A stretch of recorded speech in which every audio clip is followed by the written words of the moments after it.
지난 주간에는 서울시 보궐선거가 있었고, 선거 결과는 국민의힘 오세훈 후보가 크게 당선이 되었습니다. 그러면 애초에 이번 서울시장 보궐선거는 핵심 쟁점이 부동산 문제가 될 것이라고 그렇게 많은 사람들이 예상을 했습니다. 왜냐하면 선거 한 달을 앞두고 이른바 LH 투기 의혹이 전 국민적인 공분을 일으켰기 때문에 그렇습니다. 그런데 막상 선거 막판이 되니까 부동산 투기 문제는 어디로 사라져버리고 국민의힘 오세훈 후보가 보유했던 내곡동 땅과 그리고 오 후보가 측량 장소에 참석했느냐 안 했느냐 거짓말 논란, 곧 생태탕 논란이 모든 이슈들을 다 흡수해버리는 그런 양상으로 나타났었습니다. 자, 생태탕 집에 갔느냐 안 갔느냐라고 논쟁이 계속되었고, 자, 이 과정에서 소위 증인 5인방이라고 하는 사람이 나타났어요. 누가 5인방일까요? 경작인 2사람, 그리고 측량 기사, 그리고 생태탕 집 주인과 그의 아들, 이렇게 5명의 증인이 나타나서 그들이 증언하기를 선글라스를 쓰고 키가 크고 훤칠하게 잘생긴 사람을 보았다. 백바지를 입고 온 사람을 보았다. 페라가땡이라고 하는 신발을 신은 사람을 보았다. 라고 하는 증언이 쏟아졌습니다. 자, 그런데 결국 이들의 기자회견은 취소가 되었고요. 결정적 한방이 되지 못했습니다. 여러분, 왜 그랬을까요? 그 이유는 그들이 증언 능력이 부족했기 때문입니다. 한마디로 생태탕 논쟁에서 증인이 증인으로서의 역할, 결정적인 역할을 하지 못했다라는 것입니다. 그래서 결국 선거 결과가 어떻게 됐습니까? 민주당은 이 선거에서 크게 패배의 쓴맛을 보게 되었다라는 것입니다. 여러분, 이 사건이 우리에게 주는 교훈은 무엇일까요? 그것은 증인이라면 똑똑히 증인의 역할을 해야 한다라는 거예요. 증인이 중요하다라고 하는 교훈을 우리에게 주는 그런 사건이라고 이야기할 수 있을 것입니다. 여러분, 오늘 본문 말씀은 사도 바울이 고린도 교회 성도들에게 너희는 부활의 증인이 되라, 부활의 증인이 되라고 말씀하시는 그런 권면입니다.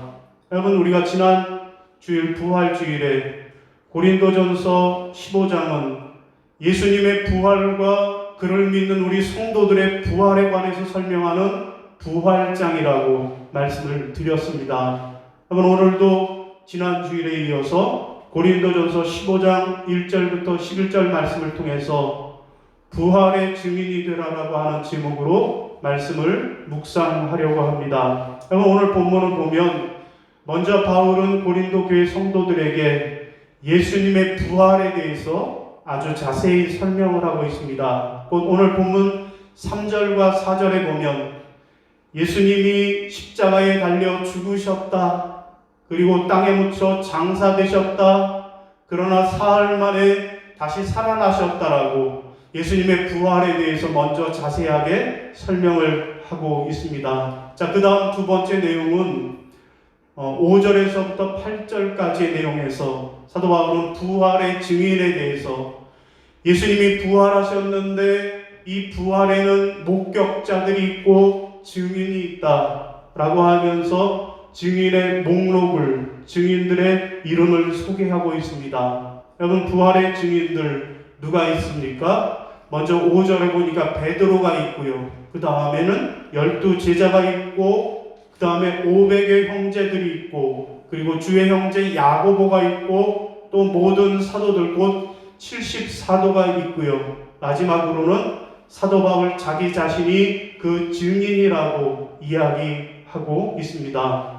여러분, 여기서 잠깐 퀴즈. 깜짝 퀴즈를 드립니다. 여러분, 오늘 본문에 나와 있는 부활의 증인은 모두 몇 명일까요? 여러분, 오늘 부활의 증인은 모두 몇 명일까요? 예, 정답을 써놓고 퀴즈를 내는 아주 스마트한 그런 진행을 하고 있습니다. 여러분, 부활의 증인은 계산해 보면 베드로, 12제자, 500여 형제, 야고보, 70사도, 사도 바울 계산해 보니까 몇 명이에요? 585명이라는 것입니다. 여러분, 이렇게 사도 바울은 예수님이 부활하신 것은 585명이나 되는 허다한 무리의 증인들이 있으니 예수의 부활은 확실하다라고 말씀하고 있는 것입니다. 자, 그러면서 마지막으로 사도 바울은 고린도 교회 성도들에게 또 오늘 우리들에게 무슨 부탁을 해요? 부활의 증인이 되라. 부활의 증인이 되라. 예수님이 십자가에 달려 죽으셨다가 사흘 만에 부활하셨는데 이것을 목격한 증인들이 이렇게 많이 있으니 지금도 살아있는 자들이 있으니 그러니 너희도 부활의 증인으로 살아가라 말씀하시는 것, 이것이 오늘 본문의 내용입니다. 여러분, 그러면 오늘 우리는 이 말씀을 통해서 우리가 어떻게 하면 부활의 증인으로 살아갈까, 부활의 증인으로 살아가려면 오늘 우리는 어떻게 해야 할까를 살펴보겠습니다. 여러분, 첫 번째로 부활의 증인이 되려면 어떻게 해야 할까요? 첫 번째로는 부활의 주님을 만나야만 하겠습니다. 자, 함께 화면 보시고 따라합니다. 부활의 주님을 만나야 합니다. 부활의 주님을 만나야 합니다. 자, 우리 5절부터 8절까지 화면 보시고 있습니다. 시작. 게바에게 보이시고 후에 12제자에게와 그 후에 500의 형제에게 일시에 보이셨나니 그 중에 지금까지 대다수는 살아있고 어떤 사람들은 잠들었으며 그 후에 야고보에게 보이셨으며 그 후에 모든 사도에게와 맨 나중에 만삭되지 못하여 난 자 같은 내게도 보이셨느니라. 아멘. 여러분, 5절부터 8절까지 말씀에 보면 가장 중요한 단어 무엇일까요? 가장 반복되는 단어 무엇일까요? 보이셨다라는 말씀입니다. 5절에 보이시고 6절에 보이시고 7절에 보이시고 8절에 보이셨느니라. 보이셨다라고 하는 말을 4번이나 반복하고 계시다라는 거예요. 이 이야기는 보이셨다라고 하는 것이 중요하다라는 거예요. 여러분, 그런데 이 보이셨다라고 하는 말을 다른 성경에, 다른 번역 성경에 새 번역과 공동 번역에 보니까 보이셨다라고 하지 않고 나타내셨다라고 말씀하고 있습니다. 여러분, 부활의 증인의 첫 번째 자격 요건이 있는데 그것은 뭐한 사람이라는 거예요? 부활의 주님을 목격해야만, 부활의 주님을 만나고 부활의 주님을 목격한 사람만이 부활의 증인이 될 수 있다라는 말씀입니다. 그러면 오늘 우리가 어떻게 하면 부활의 증인이 될 수 있을까요? 우리도 부활의 주님을 만나고 부활의 주님을 경험하는 그러한 경험이 우리에게 있어야 하겠다라는 것입니다. 바라기는 여러분 모두가 오늘 본문에 나오는 예수님의 제자들처럼 부활한 주님을 만나고 부활한 주님을 보고 부활한 주님을 경험하는, 그래서 부활의 증인들이 되시기를 바랍니다. 여러분, 오늘 본문에 보면 예수님의 부활을 목격하고 경험한 부활의 증인들 누가 있습니까? 여러분, 크게 3사람을 소개하면 첫 번째로는 부활의 증인, 대표적인 증인 베드로가 있습니다. 여러분, 5절에 보면 게바에게 보이시고 라고 말씀합니다. 여러분, 게바는 누구예요? 게바는 사도 베드로의 다른 이름이 게바입니다. 여러분, 헬라어로는 베드로라고 부르는 거고요, 아람어로는 게바라고 부르는 겁니다. 똑같은 사람의 이름인데 헬라어로 베드로, 게바는 아람어라는 것입니다. 그 뜻은 똑같이 반석이라고 하는 의미를 가지고 있습니다. 여러분 요한복음 21장에 보면 부활하신 주님께서 갈릴리 바다에서 고기를 잡고 있는 베드로에게 나타내 보이셨습니다. 여러분 3번이나 주님은 베드로에게 뭐라고 물으셨어요? 네가 나를 사랑하느냐? 네가 나를 사랑하느냐? 내가 나를 사랑하느냐? 3번이나 반복해 물으시고, 그리고 그에게 뭐라고 말씀하십니까? 내 양을 먹이라, 내 양을 치라고 또 3번이나 반복해 말씀하셨습니다. 여러분, 우리 주님께서는, 부활하신 주님께서는 실망하고 낙심하고 포기하고 절망한 삶을 살고 있는 베드로를 찾아가셔서 그에게 위로하시고 용기를 주시며 다시 사도의 사명을 감당하라고 이렇게 그를 만나 주셨던 것입니다. 자, 베드로는 이 부활의 주님의 말씀대로 남은 생애를 주님을 위해서 그 어린 양떼들을 돌보다가 순교를 당했습니다. 여러분, 어떻게 이런 일이 가능했을까요? 누구를 만났기 때문에? 부활의 주님을 만났기 때문에 가능했던 것입니다. 여러분, 두 번째 부활의 증인 야고보입니다. 야고보. 여러분, 여기에 야고보는 누구예요? 세베대의 아들 야고보 아니에요. 베드로, 야고보, 요한 3명의 수제자 가운데 한 사람 야고보 아닙니다. 누굽니까? 주님의 제자, 주님의 동생, 주님의 형제 야고보를 말씀합니다. 여러분, 예수님 형제가 남자들도 있고 여자들도 있는데 모두 6명이 있었다 그래요. 그 중에 한 사람이 야고보입니다. 여러분, 그런데 예수님의 형제들이 처음에 예수님을 믿었을까요? 예수님을 믿지 않았습니다. 오히려 예수님에 대해서 못마땅하게 여겼습니다. 왜요?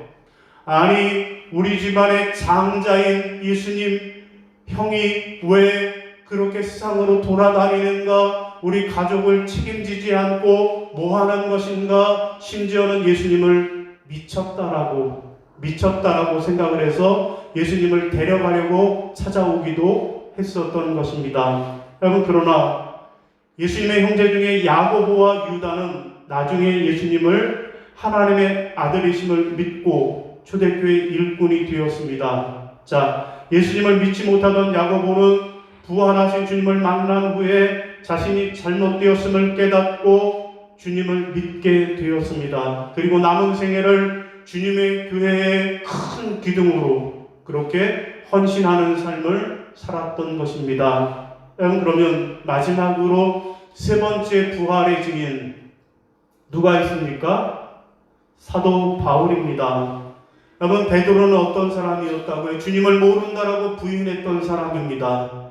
야고보는 어떤 사람이었습니까? 주님을 믿지 않던 사람이었습니다. 여러분, 그런데 바울은 이들보다 훨씬 더 좋지 않은 과거를 가지고 있었습니다. 그는 예수님을 따라다니던 제자들을 잡아가겠다라고 그들을 잡아다가 대제사장 앞에 끌고 오는 일을 했던 사람이 바로 바울이었습니다. 여러분, 그래서 바울은 디모데전서 1장에서 자기 자신을 가리켜서 비방자요, 폭행자요, 박해자라고, 나는 비방자요, 박해자요, 폭행자라고 그렇게 고백을 했습니다. 여러분, 그렇습니다. 바울은 이 부활의 증인 3사람 가운데서도 가장 어두운 과거를 가지고 있던 사람이었습니다. 여러분, 그런데 그가 부활하신 주님을 만난 후에는 그의 인생이 180도 달라진 변화된 인생을 살았다라고 말씀하고 있습니다. 여러분, 그러면 이 3사람의 공통점, 베드로와 야고보와 사도 바울의 공통점은 무엇일까요? 베드로, 야고보, 사도 바울, 이 3사람의 공통점은 뭐예요? 3사람 다 누구를 만났어요? 부활의 주님을 만났고 부활의 주님을 경험했다라고 하는 그런 공통점이 이들에게 있습니다. 여러분, 저들이 부활의 주님을 만나기 전에는 어떤 사람이었습니까? 주님을 부인하던 자요, 주님을 믿지 않던 자요, 주님을 핍박하던 자였습니다. 그런데 부활의 주님을 만난 다음에 그들이 어떻게 변했어요? 순교자가 되었고 교회의 기둥이 되었고 또 전도자로 변했다라고 말씀하고 있습니다. 여러분, 저들이 부활의 주님을 만나고 부활의 주님을 경험했기에 저들의 인생이 180도 달라지는 인생을 살 수 있었다라는 거예요. 여러분, 그러면 오늘 우리는 어떻게 해야 할까요? 오늘 우리는 어떻게 하면 부활의 주님을 만나고 어떻게 하면 부활의 주님을 경험할 수 있을까요? 여러분, 오늘 우리도 주님 만나겠다고 다메섹 도상으로 달려가서 주님을 핍박해야 할까요? 그럴 수 없습니다. 그러면 오늘 우리가 어떻게 하면 부활의 주님을 만날 수 있을까요? 여러분, 제가 아는 선배 목사님 중에 한 분은 학교 다닐 때 그 그룹 사운드를 했어요. 여러분들도 알만한 젊은 미소 불렀던 그 그룹 사운드 멤버 중에 한 분이에요. 노래를 얼마나 잘하는지 모였다 하면 전자기타 치고 지금도 그러려고 하는 이런 분인데요. 이분에게 물었어요. 목사님은 어떻게 하다가 예수를 만나고 어떻게 하다가 목사가 되셨나요? 라고 했더니 이분이 대답이, 박 목사, 사실은 나는 밴드를 하면서 그때 뭐 수입이 신통치 않으니까 젊은 시절에 나이트클럽 같은 데서 캬바레 같은 데 가서 뒤에서 이렇게 밴드 하는 일을 했다라는 거, 아르바이트처럼. 그런데 어느 날 문 닫는 시간이 12시가 넘어서 문 닫는 시간이 되었는데 그때 연주를 했다라는 거예요. 나이트클럽이나 또 이런 데서 마지막 노래를 무슨 노래를 부를까요? 안 가보셔서 모르죠. 무슨 노래를 부르는가 하면 이제는 우리가 헤어져야 할 시간을 부른다라는 거예요. 그래서 기타 연주하면서 이제는 우리가 헤어져야 할 시간 연주를 하는데 그때 갑자기 성령이 충만하게 임하더니 아들아 내가 어찌하여 여기 있느냐라고 말씀하는 주님의 음성을 들었다라는 거예요. 그래서 저는 많은 사람들 주님을 만난 체험을 듣고 간증을 해봤지만 나이트클럽에서 밴드 반주하다가 부활의 주님을 만났다라는 소리는 처음 들어봤어요.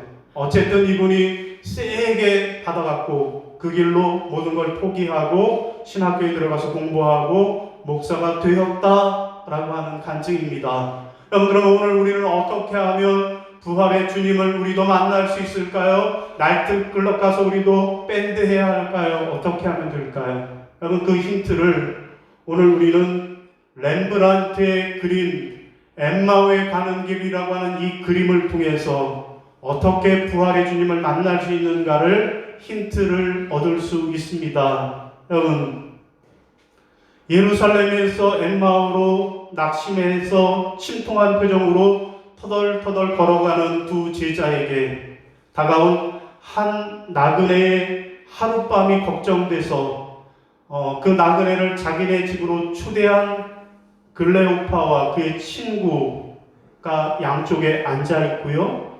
나그네 된 손님 된 사람은 가운데 앉아 있습니다. 그리고 한 소년이 식사 시중을 들고 있는 그런 그림입니다. 자, 이제 식탁에 음식이 다 차려졌어요. 자, 음식이 차려지자마자 나그네가 빵을 들고 감사의 기도를 하나님 앞에 드리신 다음에 그 빵을 떼어서 나누어 줄 때 그때 나그네의 모습입니다. 여러분, 그 나그네의 모습을 자세히 보시면 고요한 내면에서 우러나오는 듯한 모든 빛이 한 곳에 집중되어 있는 것을 볼 수 있습니다. 여러분, 바로 그때 제자들의 눈이 열렸습니다. 그 나그네가 바로 자기들의 주님, 자기들의 스승인 예수 그리스도라고 하는 사실을 알아보게 되었습니다. 여러분, 그 반응이 뭐예요? 자, 왼쪽에 등을 보이는 제자는 화들짝 놀라서 손을 얼굴에다 갖다 대는 그런 놀란 모습을 보여주고 있고요. 또 오른편에 있는 제자는 등을 뒤로 제치면서 깜짝 놀라서 뻘떡 일어나려고 하는 그런 모습을 보여주고 있는 것입니다. 부활의 주님을 만난 순간에 저들이 깜짝 놀라고 경악하는 모습을 그림에 담고 있다는 거예요. 여러분, 그림 하나를 더 보겠습니다.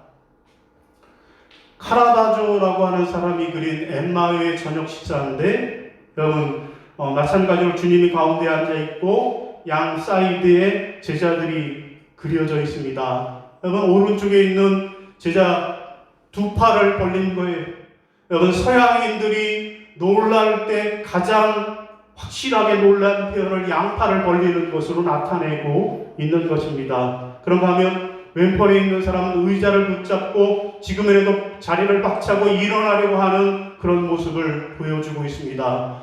주님을 만난 순간, 부활의 주님을 만난 순간 그들이 놀라고 경악한 모습을 우리에게 보여주는 그림입니다. 여러분, 이 두 그림에서 제자들은 언제 부활한 주님을 만날 수 있었을까요? 언제라고요? 떡을 들어 감사의 기도를 드리시고 그 떡을 나누어 주실 때 그들의 눈이 열려서 주님을 알아보게 되었다라고 말씀합니다. 여러분, 떡을 떼는 순간, 감사의 기도를 드리는 순간, 그것을 나누어 먹는 순간, 곧 예배할 때, 주님과 함께 예배할 때, 주님과 함께 교제할 때, 그때 부활의 주님을 만나고 체험하게 되었다라는 것입니다. 여러분, 오늘 우리도 마찬가지예요. 어떻게 우리가 부활의 주님을 만날 수 있을까요? 이 코로나 시대에 우리가 어떻게 하면 주님을 만날 수 있을까요? 어렵고 힘들더라도 내 예배의 자리에 나와서 말씀과 기도와 찬양을 통해 부활의 주님을 만나는 그런 여러분들이 되시기를 바랍니다. 여러분, 부활의 증인이 되기를 바라십니까? 엠마오로 가던 제자들처럼 예배를 통해 주님과의 교제를 통해 부활의 주님을 만나고 체험하는 그런 은혜가 여러분에게 있으시기를 주님의 이름으로 축원합니다. 자, 두 번째, 우리가 부활의 증인이 되려면 어떻게 해야 할까요? 두 번째로는 부활의 주님을 전파해야 합니다. 따라합니다. 부활의 주님을 전파해야 합니다. 부활의 주님을 전파해야 합니다. 자, 우리 11절입니다. 시작. 그러므로 나나 그들이나 이같이 전파하되 너희도 이같이 믿었느니라. 아멘. 여러분, 부활의 증인의 첫 번째 자격 요건이 뭐라고요? 부활의 주님을 만나고 경험하고 목격해야 한다는 거예요. 주님을 만나고 듣고 보고 경험해야만 부활의 증인이 될 수 있다라고 했고요. 두 번째 부활의 증인의 자격 요건은 무엇일까요? 전파해야 한다라는 것입니다. 내가 본 예수, 내가 만난 예수, 내가 들은 예수를 전파해야만 부활의 증인이 된다라는 거예요. 여러분, 증인이 아무리 본 것 있고 들은 것 있지만 그것을 증언하지 못하면 그 사람은 증인의 자격이 없는 거예요. 생태탕 증인들이 앞만 보고 들었어도 그들이 제대로 증언하지 못했기 때문에 증언의 효과가 없었다라는 것입니다. 오늘 우리의 믿음도 마찬가지입니다. 내가 주님을 만났습니까? 내가 주님을 경험했습니까? 그러면 내가 만난 예수, 내가 경험한 예수를 세상 사람들에게 전파해야만 부활의 증인이 된다라는 것입니다. 여러분, 오늘 본문에 585명의 부활의 증인을 소개하는데 이 중에서 가장 확실한, 가장 대표적인 부활의 증인은 한 사람만 꼽으면 누굴까요? 사도 바울입니다. 여러분, 그런데 사도 바울은 우리가 잘 아는 대로 주님의 12 제자 가운데 들어가 있어요? 안 들어가 있어요? 사도 바울은 주님의 12명의 직접 제자 가운데 한 사람이 아니라는 거예요. 주님을, 살아계신 주님을 만난 적도 없어요. 그분에게 직접 배운 적도 없어요. 그분을 직접 경험한 적이 없는 사람입니다. 여러분, 그런 사람이 어떻게 부활의 증인이 될 수 있었을까요? 그것도 가장 대표적인 부활의 증인이 될 수 있었을까요? 비록 그가 살아계신 주님을 만나지는 못했지만 부활하신 주님을 만났기 때문에 그렇습니다. 여러분, 바울이 언제 부활하신 주님을 만났어요? 어디에서 부활하신 주님을 만났어요? 다메섹 도상에서. 예수 잡는 사람을 핍박하기 위해 잡으려 가던 그 다메섹 도상에서 부활하신 주님을 만났습니다.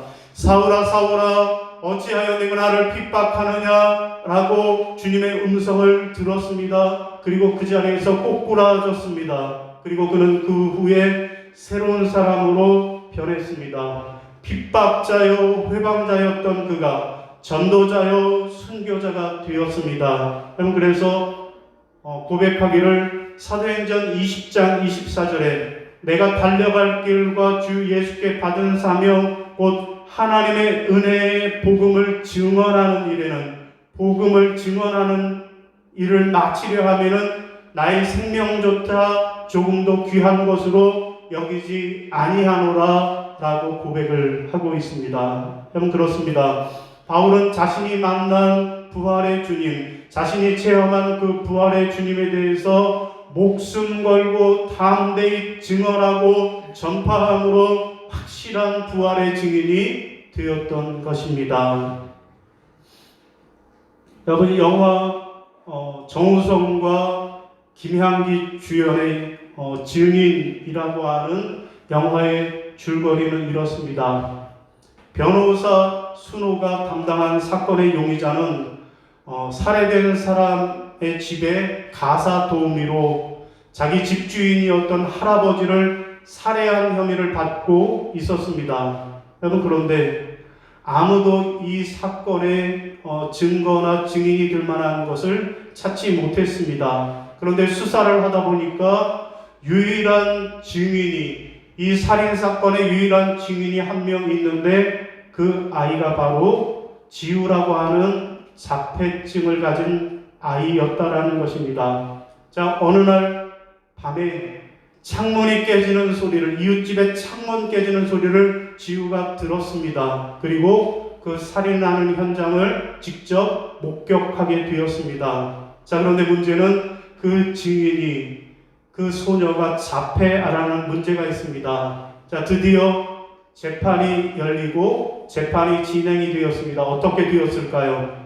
여러분, 첫 번째 재판에서는 그의 증언이 인정을 받지 못했습니다. 왜냐하면 증인이 자폐아인데 심지어는 정신병자라고 그렇게 이야기하면서 증언 능력을 훼손했기 때문에 증인으로서의 인정을 받지 못했습니다. 자, 두 번째 재판이 열렸는데 이번에는 그의 증언이 인정을 받을 수 있었을까요? 받을 수 있었습니다. 어떻게 자폐아인 그가 증언하는 것이 증인으로서 인정을 받을 수 있었을까요? 비록 그가 자폐아이기는 했지만 그가 자기가 보고 자기가 들은 것을 너무나도 분명하게, 너무나도 진실하게, 너무나도 담대하게 똑똑히 증언했기 때문에 그렇습니다. 자, 먼저 변호사 순호는 자폐를 가진 사람들이 좀 장애는 있기는 하지만 반대로 뛰어난 기억력과 청력을 갖고 있다라고, 한순간 본 것, 들은 것을 정확히 기억하는 능력이 그들에게 있다라는 것을 입증해냅니다. 그리고 이 지우가 증언을 하는데 가사 도우미가 살인할 때 108자의 글자로 말을 했다라는 거예요. 108자 글자의 말을 했는데 이 지우가 그 말을 한마디도 틀리지 않게 똑같이 108자의 그 글자를 똑같이 증언을 했다라는 것입니다. 그래서 할아버지의 아들과 이 가사 도우미가 서로 같이 연결을 되어서 살인을 저질렀고, 그래서 그들을 구속할 수 있게 되었다라는 그런 내용입니다. 사랑하는 여러분, 오늘 우리도 부활의 증인이 되기를 원하십니까? 어떻게 해야 할까요? 여러분이 듣고, 여러분이 보고, 여러분이 체험한 부활의 주님, 그 주님의 은혜를 진실하고도 담대하게 세상과 믿지 않는 사람들에게 증언하는, 전파하는 부활의 증인들이 다 되시기를 바랍니다. 여러분, 오늘 말씀을 정리합니다. 여러분, 부활의 증인, 오늘 본문에서 말씀하는 부활의 증인 모두 몇 명이라고요? 585명. 맞습니까? 정확해요? 틀리지 않습니까? 여러분, 부활의 증인은 정확하게는 586명입니다. 왜 그래요? 이 자리에 앉아있는 저와 여러분이 586번째 부활의 증인이 되기 때문에 그렇습니다. 본문까지는 585명이었는지 모르지만 이 자리에 있는 저와 여러분이 예수님이 부활했다라고 하는 사실을 알고 듣고 체험했기에 우리가 586명째 부활의 증인이 되어야만 할 것입니다. 여러분, 오늘 본문에서 사도 바울은 우리들에게 너희도 부활의 증인이 되라 권면하고 계십니다. 어떻게 하면 우리가 부활의 증인이 될 수 있습니까? 첫 번째로는요, 부활의 주님을 만나야만 하겠습니다. 예배를 통해서 말씀과 기도와 찬양을 통해서 살아계신 주님, 부활의 주님을 만나서 부활의 증인이 되시기를 바랍니다. 두 번째로는요, 부활의 주님을 전파해야만 하겠습니다. 내가 만난 부활의 주님을 침묵하고 있는 것이 아니라 세상에, 내 가족에게, 내 이웃에게 여보 얘들아 내가 부활한 주님을 만났어, 너희도 부활의 주님을 만나야 해 라고 증언하는 증인들이 되시기를 바랍니다. 여러분 모두가 586번째 부활의 주님을 기억하시고, 그래서 여러분이 만난 그 예수를, 부활의 주님을 담대히 증언하는 여러분들이 되시기를 주님의 이름으로 축원합니다. 예, 이어서 우리 교회 소식을 함께 나누도록 하겠습니다. 여러분, 오늘은 부활절 둘째 주일입니다. 죽음의 권세를 이기고 부활하여 부활의 첫 열매가 되신 예수 그리스도를 맞이하며 그 부활 생명을 키우는 절기입니다. 여러분 모두 부활의 증인으로 사시기를 바랍니다. 부활절 꽃꽂이 해주신 우리 홍성녀 권사님 가정에 감사를 드립니다. 자, 오늘 내일부터는 오늘의 묵상을 밴드에다가 매일같이 올렸는데요. 새롭게 시편 말씀을 묵상하려고 합니다. 지난 주일까지 로마서가 끝났고요. 이제 월요일부터는 시편 말씀을 묵상하려고 해요. 그런데 한 가지 고민은 좀 길게 해서 파일로 올려드리면 읽는 분들이 많지 않아요. 그래서 짧게 해서 올려드리면 오히려 많은 분들이 참여하시더라고요. 그래서 결론은 짧게 해서 올리려고 하니까 여러분들 새롭게 관심 가지시고 밴드를 통해서 묵상에 참여하시기를 바랍니다. 우리 자리에서 일어나셔서 결단 찬송 부르시겠습니다.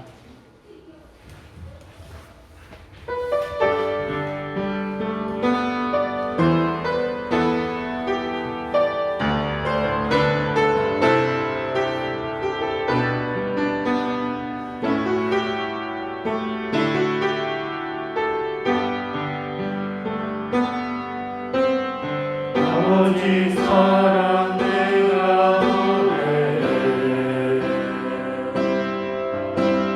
아버지 은혜 내가 노래해, 그 사랑 변함없으신 아버지 없으신 성실하신 그 사랑,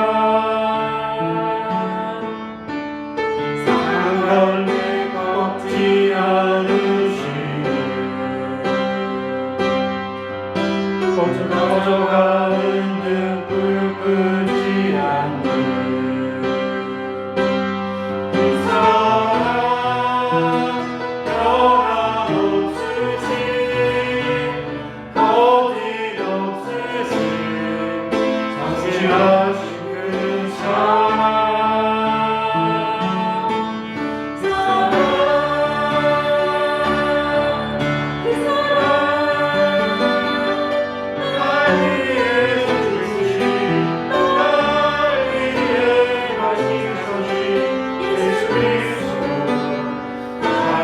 오실 그 사랑, 생명도 천사도 하늘의 어떤 곳에도 그새로운 영원한 이 사랑 예수.